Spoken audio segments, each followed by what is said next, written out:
नमो नमः साथियों, हम बात कर रहे हैं मालोपमा अलंकार पर।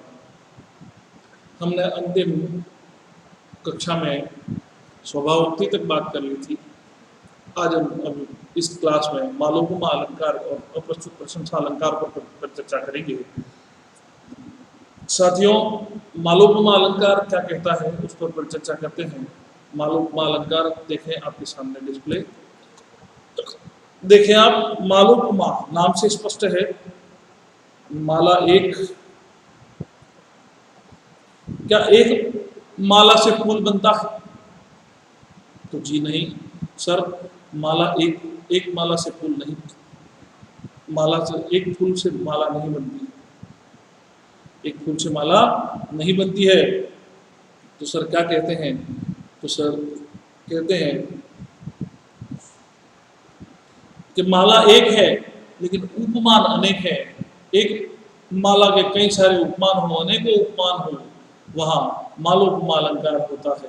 कहते हैं कि माला एक है और उपमान अनेक है, मतलब उसके फूल अनेक है, एक फूल से माला नहीं बनती। तो साथियों, लक्षण कहता है इसका, अर्थात यूं कहें कि एक व्यक्ति की आप बहुत सारी प्रशंसाएं कर देते हैं, एक से अधिक, तो वहां मालोपमा अलंकार हो जाता है।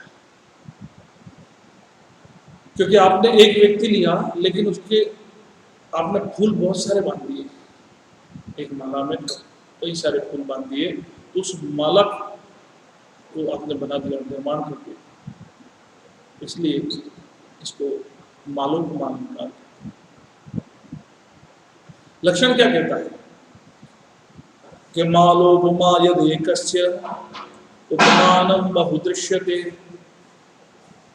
कहता है कि मालोपमा यदेकस्य मन माला एक है लेकिन उसमें उपमान बहुदृश्यते, मतलब उपमान बहुत सारे आपको दिखाई पड़ते। ठीक है, तो कहा गया कि जहां एक उपमेय के अनेक उपमान हो वहां मालोपमा अलंकार होता है। ठीक है, जहां एक उपमेय के अनेक उपमान हो वहां मालोपमा अलंकार होता है।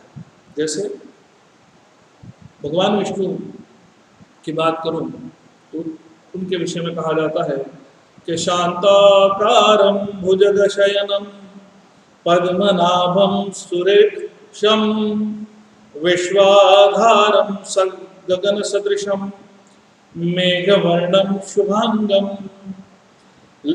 लक्ष्मीकान्तं कमलनयनं योगिभिर्ध्यानगम्यं वंदे विष्णु भवभयहरं सर्वलोकैकनाथं।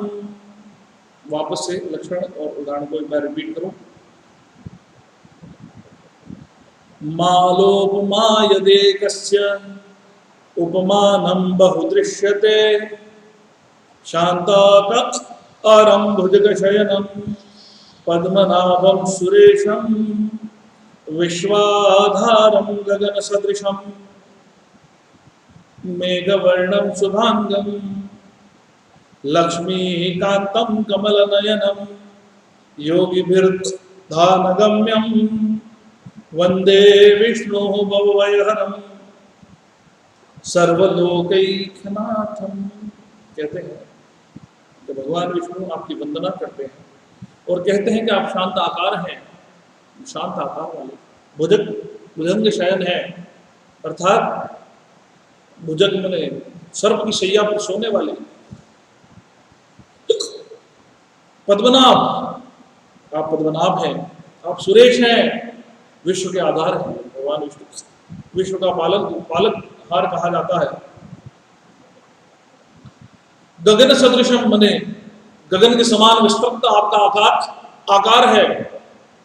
और कहते हैं मेघवर्णम, मेघो मने बादल जिस प्रकार काले होते हैं, इस प्रकार आपका मेघ रूपी वर्ण है। सुभाष, आप शुभांग हैं, आप लक्ष्मीकांत हैं। लक्ष्मीकांत का मतलब होता है लक्ष्मी के पति, लक्ष्मी के स्वामी। कमल नयन है, आपके नयन कमल के समान है। योग प्रधान गम्य और सदैव योग मुद्रा में रहने वाले, सदैव ध्यान मुद्रा में रहने वाले, वंदे आपकी वंदना करता ये भगवान विष्णु कि आप भयहरम भवभयहरम सर्व लोगों का आप भय हरे, ऐसे नाथ भगवान विष्णु को मैं वंदन करता हूँ, ऐसे भगवान विष्णु को मैं नमन करता हूँ, ऐसा यहाँ कहा गया है। अब साथियों, यहाँ माला एक है अर्थात भगवान विष्णु एक है, लेकिन कितनी सारी उपमाएं देकर के यहाँ एक माला बनाई गई है, शांताकार, भुजंग, पद्मनाभ, ठीक है। इस प्रकार से कई सारी पूरी लंबी श्रृंखला जो है वो उपमा के रूप में यहाँ पर बताई गई। साथियों, कहते हैं कि इसी प्रकार किसी प्रस्तुत व्यक्ति की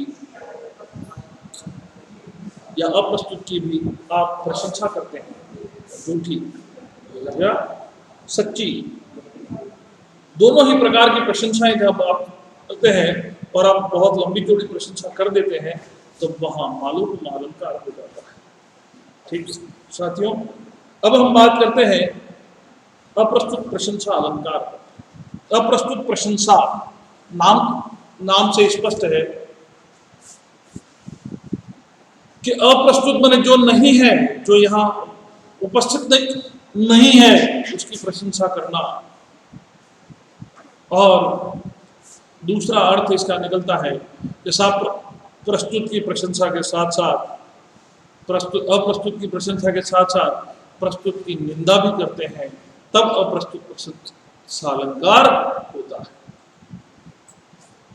ठीक है, तो कहते हैं अप्रस्तुत प्रशंसा स्यात् अपक्रांतेषु या स्तुतिः तन्मुखेन प्रस्तुतस्य निंदा यत्र प्रीतीयते। वापस एक बार रिपीट करूं, अप्रस्तुत प्रशंसा स्यात् अपक्रांतेषु या स्तुतिः तन्मुखेन प्रस्तुतस्य निंदा यत्र प्रीतीयते। कहते हैं कि प्रस्तुत की प्रशंसा करना और अप्रस्तुत की प्रशंसा के साथ साथ प्रस्तुत की निंदा करना।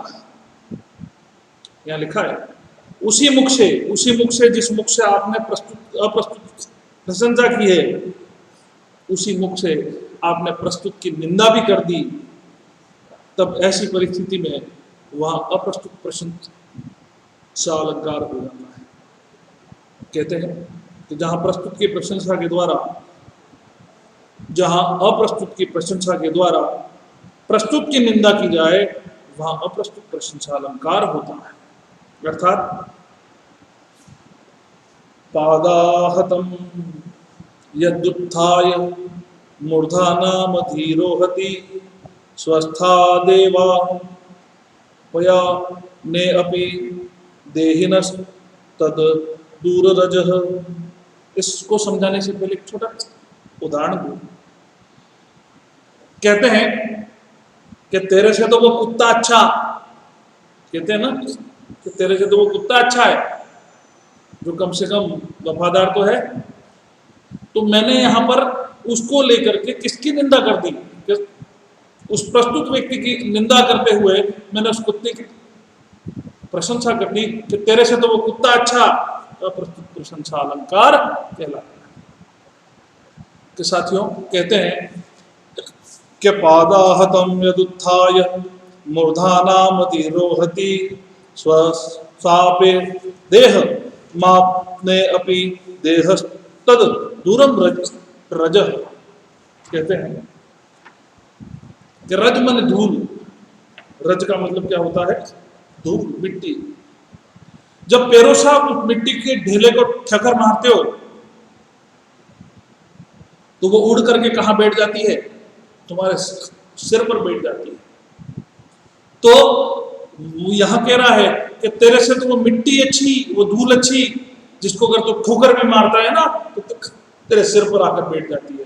और ऐसा शरीर धारण करने के बाद भी तू इस प्रकार के निंदनीय वर्क करता है, ऐसे निंदन कार्य करता है।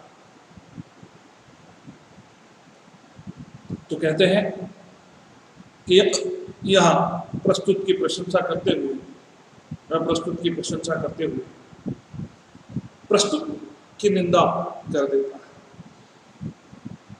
बात वही कि तेरे से तो वो कुत्ता अच्छा जो कम से कम वफादार है, तो ऐसा कहते हैं साथियों। तो ध्यान रखें,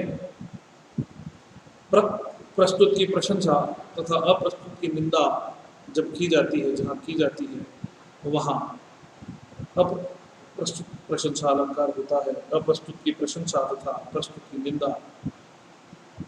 ठीक है, ध्यान रखें, लक्षण और उदाहरण इसके याद करें, और ऐसे ही उदाहरण दिए गए हैं जो बहुत सरल हैं, बहुत सहज हैं, जो आपको बहुत जल्दी याद हो सकते हैं। ठीक है, तो साथियों ये यहाँ तक था। अगले क्रम में, अगली कक्षा में हम अगले टॉपिक, अगले अलंकारों पर बात करेंगे। तब तक के लिए धन्यवाद। नमो नमः।